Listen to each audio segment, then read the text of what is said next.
Hallelujah. मैं प्रभु का पवित्र वचन पवित्र बाइबल में से पढ़ने जा रहा हूं। मरकुस की पुस्तक उसका 12वां अध्याय और उसकी 29 आयत। और आप इस वचन को ध्यान से सुनो। हालेलुया। और प्रभु से जैसे आपने प्रार्थना की है कि प्रभु हमें इन वचनों का प्रकाश दे, पवित्र आत्मा इन वचनों पर प्रकाश दे कि हम वचनों को समझें और वचनों पर चल सकें। तो प्रभु का वचन कहता है, यीशु ने उसे उत्तर दिया, सब आज्ञाओं में से यह मुख्य है, हे इज़राइल सुन, प्रभु हमारा परमेश्वर एक ही प्रभु है। हालेलुया। प्रभु हमारा परमेश्वर एक ही प्रभु है और तू प्रभु अपने परमेश्वर से अपने सारे मन से, अपने सारे प्राण से, अपनी सारी बुद्धि से और अपनी सारी शक्ति से प्रेम रखना। यह बात आपको प्रभु ने कही है। हालेलुया। ये बात आपको प्रभु ने कही है। ये बात आपको रब ने कही है। ये बात आपको और सारी दुनिया को आकाश और पृथ्वी के बनाने वाले परमेश्वर ने और आप सबको और सारी दुनिया को बनाने वाले परमेश्वर ने यह बात कही है कि तू अपने रचना करने वाले, अपने बनाने वाले प्रभु परमेश्वर से तेरे सारे मन से, तेरी सारी जान से, देखिए सारे मन से, तेरी सारी जान से और तेरी सारी बुद्धि से, आधी बुद्धि नहीं, सारी बुद्धि, तेरी सारी बुद्धि से और जितनी तेरे पास शक्ति है, जितनी तेरे पास पावर है, जितनी तेरे पास गुंजाइश है, उस हिसाब से तू अपने प्रभु से प्रेम रखना, जितना तू कर सकता है, जितनी तेरे में सामर्थ्य। हालेलुया। हे इज़राइल, इज़राइल कौन है? वो आप सब हो और मैं भी हूं, क्योंकि यहोवा परमेश्वर ने इज़राइल से बातें करी हैं। इज़राइल देश जरूर है, लेकिन उसने अपने एक परिवार को, जिस परिवार को चुना था, उसका नाम उसने इज़राइल रखा था। और उसको कहता है, हे इज़राइल सुन, तेरा प्रभु परमेश्वर एक ही प्रभु है और उस प्रभु से तू अपने सारे मन से, सारे प्राण से और सारी बुद्धि से और सारी शक्ति से प्रेम रखना। हालेलुया। ये प्रभु की आज्ञा है। और प्रभु कहता है, सुनिए बड़े गौर से, प्रभु क्या कहता है, अगर तुम मुझ में और मेरी बातें तुम में बनी रहे तो जो चाहो मांगोगे वो तुम्हें मिल जाएगा। पर गारंटी क्या है? मेरी बातें। और उन्हीं बातों में से मैंने ये बात भी पढ़ी है कि तू अपने प्रभु परमेश्वर से सारे मन से, सारे प्राण से, सारी बुद्धि से और सारी शक्ति से तू प्यार रखना। हालेलुया। तो फिर तू जो चाहेगा, मांगेगा, वो तेरे को मिल जाएगा।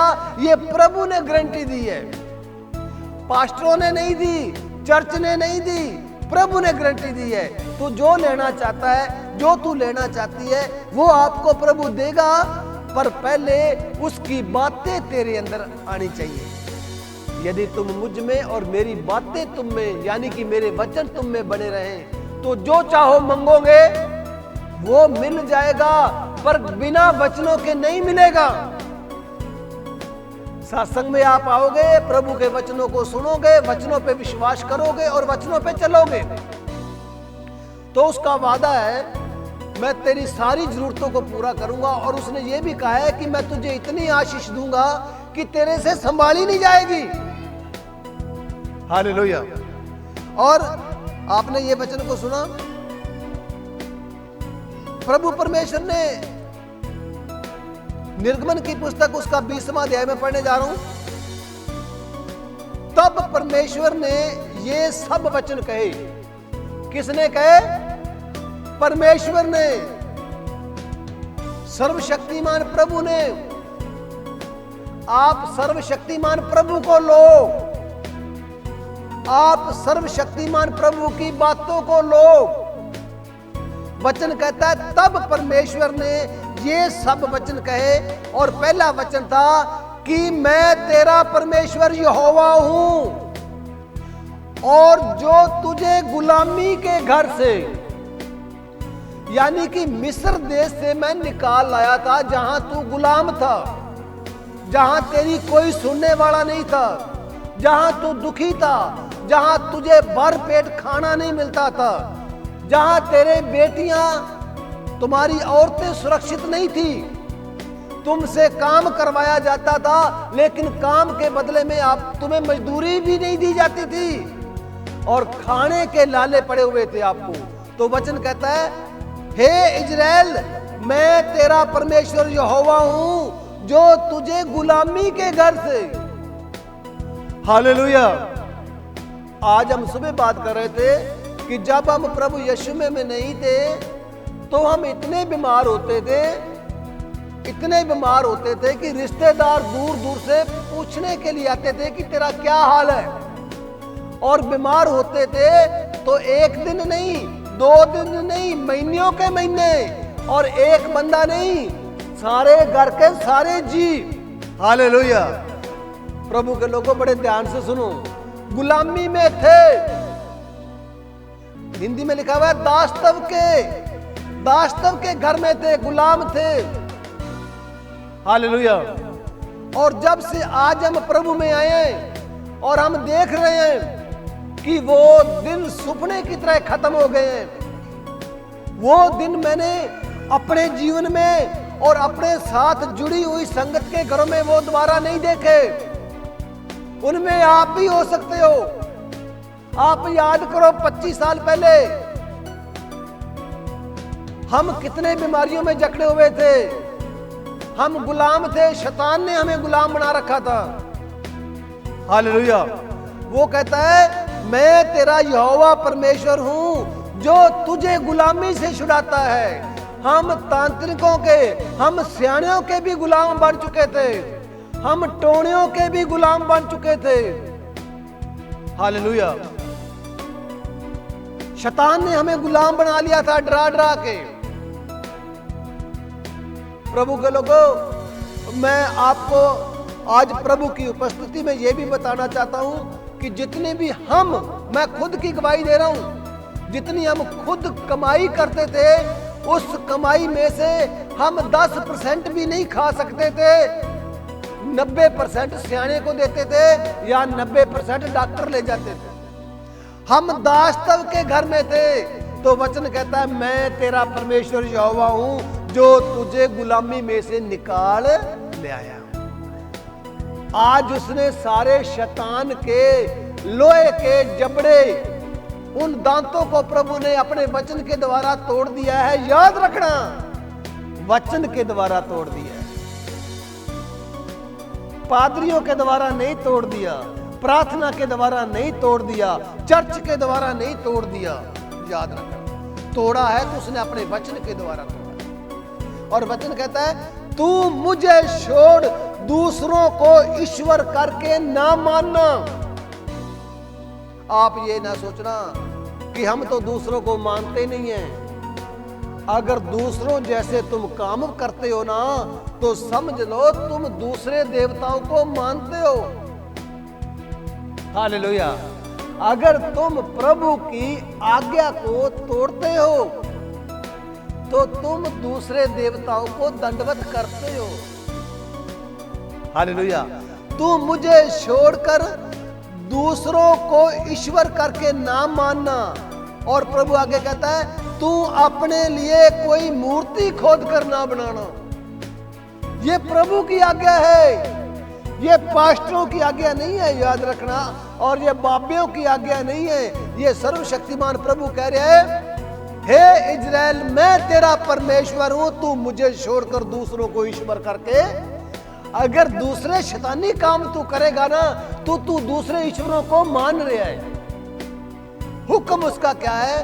तू मुझे छोड़कर दूसरों को ईश्वर करके ना। हालेलुया। और आगे कहता, तू अपने लिए कोई मूर्ति खोद कर ना बनाना, और ना किसी की प्रतिमा। प्रतिमा का मतलब पता क्या होता है? प्रतिमा का मतलब यह होता है कोई मिट्टी की कोई पत्थर की या किसी धातु की कोई बनाई हुई मूर्ति, उसको प्रतिमा कहते हैं। मिट्टी से, लोहे से, स्टील से, चांदी से, सोने से कोई भी किसी की मूर्त है, उसको प्रतिमा कहा गया है। तो कहता है तू किसी की प्रतिमा ना बनाना जो आकाश में हो या धरती पे हो या धरती के जल में। तू किसी की फोटो, हालेलुया।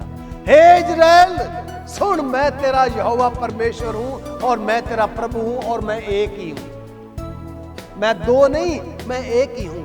हालेलुया। और निशानी दे रहा है, मैं तुझे गुलामी के घर से छुड़ा के लाया। हालेलुया। आज दुनिया गुलाम हो रही है बीमारियों के, आज दुनिया गुलाम हो रही है कर्जों के। याद रखना प्रभु के लोगों, याद रखना प्रभु के वचन में लिखा हुआ है, प्रभु अपने चेलों को कह रहा है संसार में तुम्हें दुख होगा। प्रभु के पास्टरों को, प्रभु के वचन को सुनाने वालों को संसार में कष्ट होगा। हम सुख की आस ना रखें, क्योंकि यीशु मुख से बोल गया है कि तुम्हें दुख होगा, पर कहता है ढांढस बांधो, हौसला रखो, हिम्मत रखो। संसार में तुम्हें दुख होता है, लेकिन सारे संसार को ही मैंने जीत लिया है। मैंने सारे संसार को जीत लिया है। तुम रोज मेरा क्रूस उठाओ। क्रूस का क्या मतलब है? रोज मेरा दुख। क्रूस किस चीज की निशानी है? दुख की निशानी है। क्रूस पे क्या हुआ था? यीशु मसीह मारा गया था, सूली पे चढ़ा गया था। हालेलुया। वो दुख की निशानी है। और यीशु ने क्या कहा? जो अपना क्रूस रोज नहीं उठाता वो मेरा चेला ही नहीं है। तो दुख उठाना है। दुख कब होगा? दुख कब होगा? जब प्रभु के वचन सुनाए जाएंगे। दुख किसको लगेगा? पवित्र आत्मा को नहीं लगेगा, मनुष्य को नहीं लगेगा, लेकिन उसके अंदर जो दुष्ट आत्मा है ना, उसको तो आग लगेगी, उसको तो तकलीफ होगी, क्योंकि उसका पर्दाफाश होने वाला है। अगर इसकी आत्मा ने वो वचन को ग्रहण कर लिया तो उसका घर उजड़ जाएगा। जो शैतान ने घर बना रखा है ना, वचन में लिखा हुआ है, वो परमेश्वर के मंदिर में बैठ के अपने आप को परमेश्वर कहता है, वो इंसानों में आ जाता है। हालेलुया। और जब यहाँ प्रभु का सच्चा वचन सुनाया जाता है बाइबल में से, उसको बड़ी तकलीफ होती है। और याद रखना, पवित्र आत्मा वाला बंदा प्रभु के वचनों के खिलाफ नहीं चलेगा। तो वचन कहता है तुझे दुख उठाना होगा, पर याद ढांढस बांध कि मैंने संसार को जीत लिया है। तो वचन कहता है तू किसी की मूर्ति जो आकाश में हो, चाहे पृथ्वी पर हो, चाहे पृथ्वी के नीचे वाले जल में हो। और वचन कहता तू उनको दंडवत ना करना। हालेलुया। क्या लिखा हुआ है? तू उस मूर्ति के आगे मत्था ना टेकना। हम कहते हैं जी हम नहीं मत्था टेकते हैं, हम नहीं दंडवत करते हैं। तो मैं प्रभु का भी धन्यवाद करता हूं और आपका भी धन्यवाद करता हूं, लेकिन यह पूछता हूं कि जब तुम प्रभु के वचन को तोड़ते हो, वो कौन सी आत्मा तोड़ती है? हालेलुया। आगे हम सीखेंगे, वचन में लिखा हुआ है ना उन मूर्तियों की उपासना करना, पूजा करना। और लिखा है क्योंकि मैं तेरा परमेश्वर यहोवा जलन रखने वाला ईश्वर हूं। जलन रखने वाला अणखी परमेश्वर, इज्जत वाला हूं मैं, जलन रखने वाला परमेश्वर हूं। और जो मुझसे वैर रखते हैं, कौन वैर रखता है जी? जो उसकी आज्ञा को नहीं मानता, जो उसके कहने नहीं लगता ना, वो उसका नहीं है।